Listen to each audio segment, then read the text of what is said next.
episode 36, Birds of a Feather. And the first without Tommy in the theme song since, And the episode. Apparently being friends with the Power Rangers is only, you're only really friends with the Power Rangers as long as you can be a Power Ranger. Yeah, Jason David Frank is not in the show anymore. Or at least for a moment. Yeah. But the Dragon Zord absolutely is a part of the show still. In fact, this is very much a Dragon Zord oriented episode. Yeah. Well, plot starts with Zach teaching karate to a bunch of kids. It's interesting. I guess they all have students at some point. Though he's got a class, the only one he seems to care about is one named Cameron, who's entering a tournament. And, I think it's an interesting aspect, and it really does touch upon that element that I was hoping we would see a lot more of, where the life of a Power Ranger begins to negatively affect their social life in some meaningful way. We've seen it touched upon a little bit in other episodes, but this episode kind of showed the, having to make a choice between a promise that they made as, a normal civilian versus the responsibilities of a ranger. Because while they're going through this karate competition, in which case Cameron is going up against Bulk and Skull's apprentice, Biff, which immediately in my mind goes back to the Future. I just can't not hear Back to the Future. This is lots of mixture of the Karate Kid and Back to the Future. Kind of a lot of Karate Kid. There's a lot of Karate Kid in here. Well, Rita, stock footage was mostly Zord battle, so they kind of had to play with that. Rita sends this new monster. What is it? Hatchosaurus. Yep, and the underground Cardiatron. They're technically two monsters, I guess, or two named monsters. Yeah. Well, they call Cardiatron the computer that makes Hatchosaurus regenerate after being destroyed. And in stock footage, that was just his heart, and it was just a monster that regenerated. It wasn't a computer. Right, and Hatchosaurus itself, they call this episode Birds of a Feather because Hatchosaurus is vaguely bird-like, but I was looking at it and I just kept on seeing Anguirus from Godzilla. Yeah. So, yeah. Well, it's supposed to be like a new hatchling bird, I guess. I guess, but... Well, stock footage it was Dragon Zord still depressed after losing the Dragon Ranger. And it's kind of moping around. But they're not sentient in this version, so... Well, kind of. The way that the Zords act and behave, it feels like there's a bit of, semi-sentience. They just don't bring it up. Well, Rangers think they won originally, but Zordon quickly tells them, no, it's still there. And Rita casts this, binding spell on Dragon Zord, which immobilizes it. Which, if she could do that to any of the Zords, why doesn't she do that more often? Well, usually she can't. As we see later, the Dragon Zord once is able to break out on its own. And the stock footage, she was able to do it because it was depressed and not putting up a full resistance. Okay. And I guess in this one you could make the argument that because the Dragon Zord used to be under Rita's control, that maybe it's a lingering effect of, It's kind of implied maybe Jason doesn't fully know how to utilize the Dragon Dagger yet. Well, that's a thought I hadn't considered, yeah. The Megazord fight is actually really good. Yeah, no, this is an amazing fight. Although it had me constantly going, man, this town gets wrecked. Yeah, constantly. In the second fight, the Megazord takes a pounding, gets thrown, gets jumped on and trampled, and... So does the city, now that I think about it. Yeah, that's why you have secret identities, or else you'd have to pay for that. Right. And, literally we had this one moment where, it's weird to see a Zord be the damsel in distress, but the Dragon Zord kind of ended up being the damsel in distress, and then they had the whole sequence with Jason climbing into the Hatchosaurus to fight the Heart, getting captured. Yeah, getting captured, and then basically.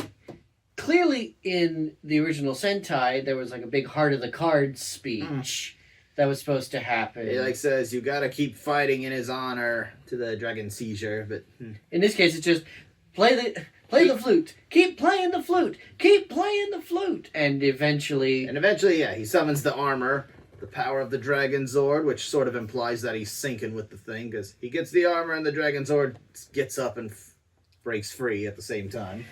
And by get up, we mean, and the stock footage reverses, and the Dragon Zord immediately picks themselves up like it's Godzilla doing a leg kick. Yeah, using the tail to get up, and that's not reversing stock footage. They did that in the stock footage, just backwards footage. Right. It's funny looking, but it does leave for ultimately a really fun fight. And we got to see the Red Ranger with the dagger and armor in the stack footage. Yeah, and the legit armor, not the foam padding or the fabric padding. We saw him with just the shield and the gung ho ones. This time he had the 2 arm braces and the dagger too. And then in Green Candle, I don't think we touched upon it all that much, but the Green Ranger armor that the Red Ranger had looked bad in the American footage. It was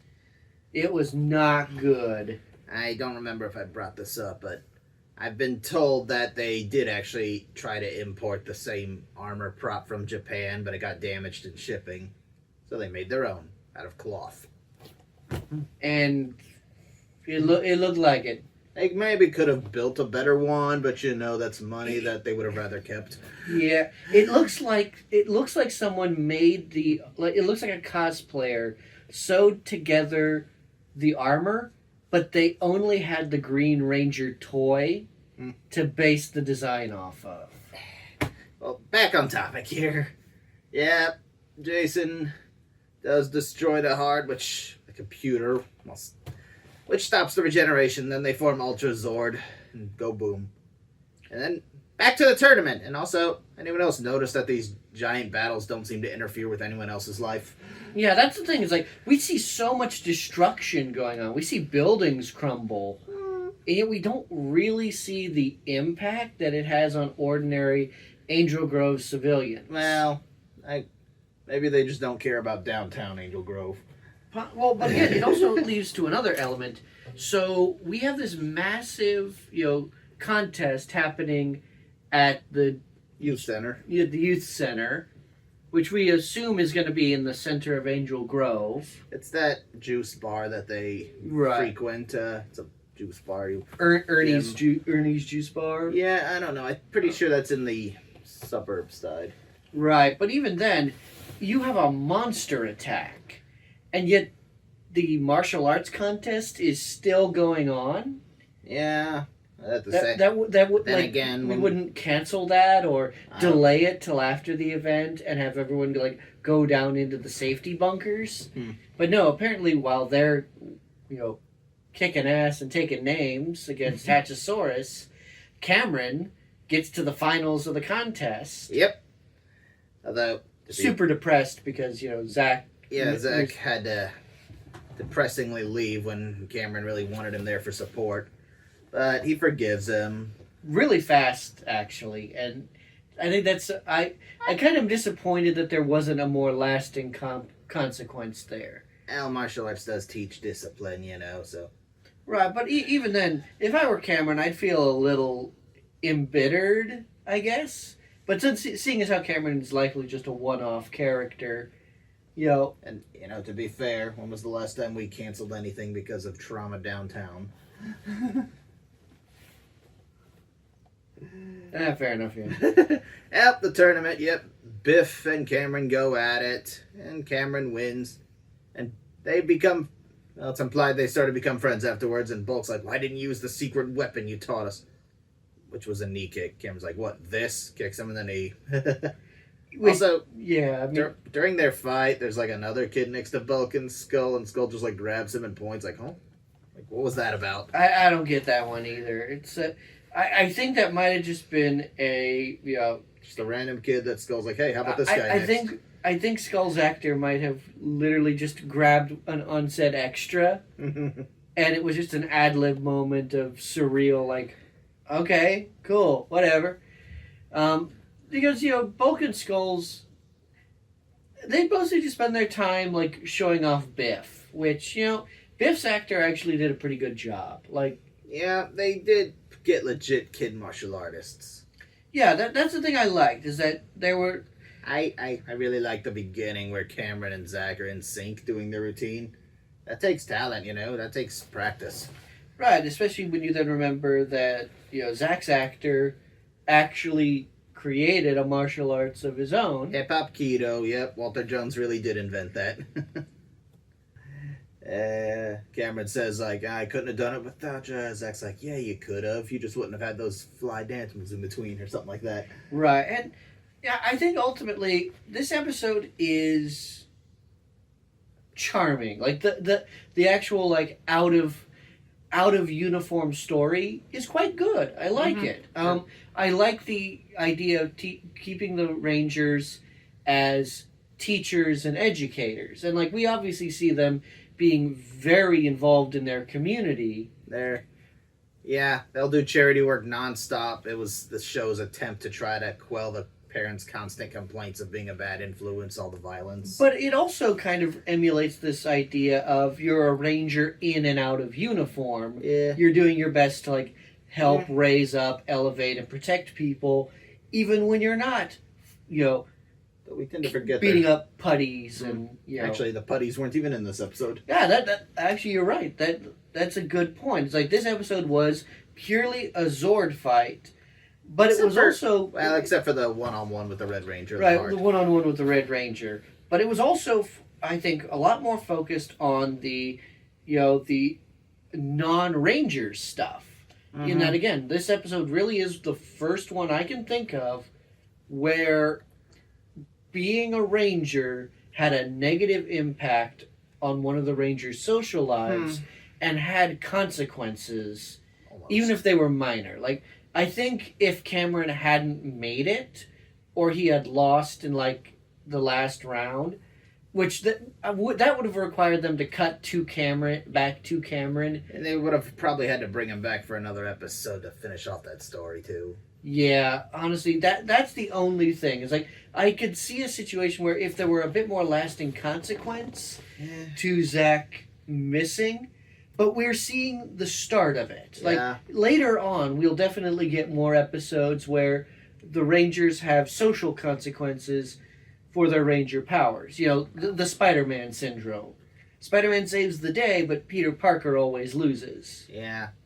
Well, charming story and great fights. What do you give this episode? I'm stuck between a 3 and a 4. It is a very, very good episode. It is one of the better Zord fights I've ever seen. It's involved. It keeps good pace. Even the A plot is solid and pretty consistent. I was stuck between a 4 and a 5, and I wouldn't give it a 3 because it's definitely better than those last few we gave 3s to.